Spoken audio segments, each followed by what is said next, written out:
চলিছে পৰিবাৰ সদায় চলিব ৰাইজ আজি জাগিছে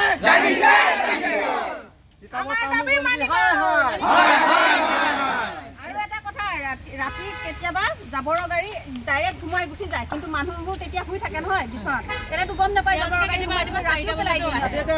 যদি ৰাতি পেলাই দিয়ে গাড়ীখন চলাই ল'ব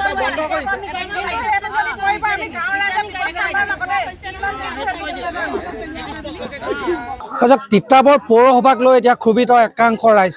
তিতাবৰ বয়ৰা গাঁৱত যিখন ডাম্পিং গ্ৰাউণ্ড স্থাপন কৰিছিল সেই ডাম্পিং গ্ৰাউণ্ডখনত এতিয়া কদৰ্যময় পৰিৱেশে বিৰাজ কৰিছে যাৰ ফলত এইসকল ৰাইজে এতিয়া হাহাকাৰ কৰিবলগীয়া হৈছে যিসকল ছাত্ৰ ছাত্ৰী আছে তেওঁলোকে এতিয়া যাতায়াতৰ বাবে জীয়াতু ভুগিছে তিতাবৰ সমষ্টিৰ অন্তৰ্গত বয়ৰা অঞ্চলত যি ডাম্পিং গ্ৰাউণ্ড আছিলে এই ডাম্পিং গ্ৰাউণ্ডত বছৰ বছৰ ধৰি যিবোৰ জাবৰ আছিল সেই জাবৰবোৰ কিন্তু জমা কৰি ৰাখিছে নিষ্কাশন কৰাৰ ক্ষেত্ৰত কোনো ধৰণৰ ব্যৱস্থা গ্ৰহণ কৰা নাই পৌৰসভাই আমাৰ লগত আছে স্থানীয় ৰাইজ তিতাবৰ সমষ্টিৰ অন্তৰ্গত যি পৌৰসভাৰ অন্তৰ্গত যিসকল বয়ৰা ৰাইজ আছে তেওঁলোকৰ কিছু প্ৰতিক্ৰিয়া আছে পলম নকৰি তেওঁলোকৰ পৰা কিছু প্ৰতিক্ৰিয়া ল'ম দাদা আপোনাৰ ওচৰত আহিছোঁ গোটেই বিষয়টো দেখিছোঁ প্ৰতিক্ৰিয়া কি আছে হয় মই পোনপ্ৰথমে নিউজ চেনেললৈ ধন্যবাদ জ্ঞাপন কৰিছোঁ আৰু মই ক'ব বিচাৰোঁ সদৌ অসম ঠেঙাল কছাৰী সংগঠনৰ যোৰহাট জিলাৰ সভাপতি হিচাপে মই এটা কথা স্পষ্ট কৰি দিব বিচাৰোঁ যে আমাৰ বয়ৰা গাঁৱত যি তিতাবৰ পৌৰসভাৰ জাবৰৰ দমবিলাক ইয়াত গোটাই মানুহবোৰ ইয়াত বসবাস কৰাৰ যি অনুপযোগী পৰিৱেশ সৃষ্টি কৰিছে কাষতে এখন নবোদয় স্কুল আছে এখন আমাৰ চৰকাৰী প্ৰাথমিক বিদ্যালয় আৰু নিচেই কাষতে ধলিনৈ কাষতে এখন বজালবাৰী গাঁও বয়ৰা গাঁও এই সমূহ ৰাইজ ইয়াত বসবাস কৰাৰ কাৰণে অনুপযোগী পৰিৱেশ এটা সৃষ্টি কৰিছে আৰু গৰু ম'হ ছাগলী বিভিন্ন ধৰণৰ জীৱ জন্তু ইয়াত আমাৰ বিনষ্ট হৈছে মৰিবলৈ বাধ্য হৈছে মৃত্যু হৈছে আৰু মই এটা কথা কওঁ যে আজি আমাৰ ইয়াত ইতিমধ্যে চাৰ্কল অফিচাৰ আৰু মিউনিচিপালিটিৰ যিগৰাকী চেয়াৰমেন আহিছিলে তেখেতে আমাক আশ্বাস দিছে কিন্তু আশ্বাস বুলিবলৈ আমি মানিবলগীয়া একো নাই আগতে আমি আজি 6-8-2025 চনৰ মানে আগষ্ট মাহতে আমি সংগঠনৰ হৈ আৰু সমূহ ৰাইজে সমজুৱা মিটিং পাতি আমি তেখেতসকলক অৱগত কৰিছিলোঁ আৰু সমজিলা আয়ুক্তক দিয়া হৈছিলে আৰু চাৰ্কল অফিচাৰক দিয়া হৈছিলে আৰু আমাৰ পৌৰসভাৰ পৌৰপতিক তেখেতক দিয়া হৈছিলে কিন্তু তেখেতে আমাক 3 মাহ সময় দিছিলে 31 ডিচেম্বৰলৈকে কিন্তু কোনো তেখেতসকলৰ সঁহাৰি নাই তেখেতসকলে কোনো ব্যৱস্থা নকৰিলে আৰু এটা আমাৰ চৰাইপানীত এটা তেখেতসকলে কিবা ডাম্পিঙৰ ব্যৱস্থা কৰি আছিলে সেইটো কিন্তু হৈ নুঠিলে শেহতীয়াকৈ আমি ইয়াত কোনো জাবৰ জোঁথৰ ইয়াত পেলাবৰ কাৰণে দিবলৈ নহ'ব আৰু আমি প্ৰতিবাদ কৰিম সকলো ৰাইজে আমি একত্ৰিত হৈছোঁ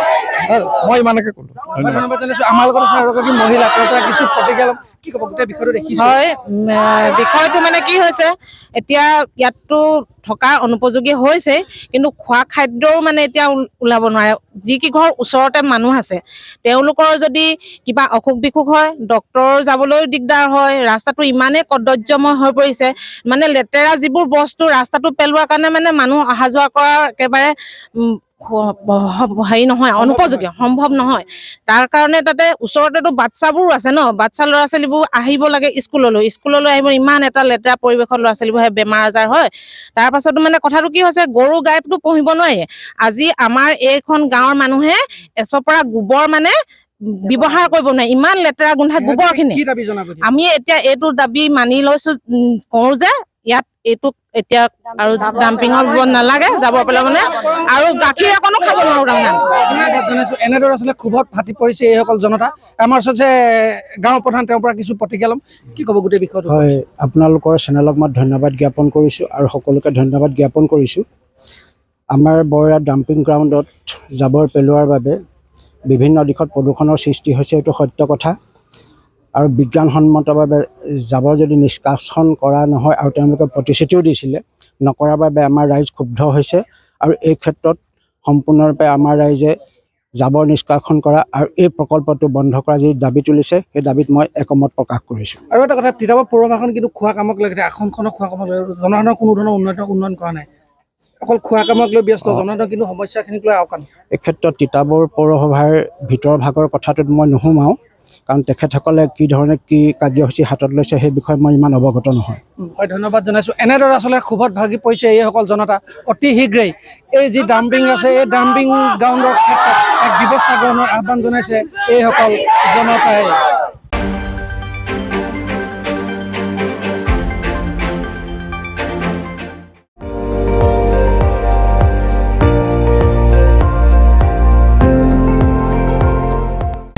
আপুনি চাই আছে ND24,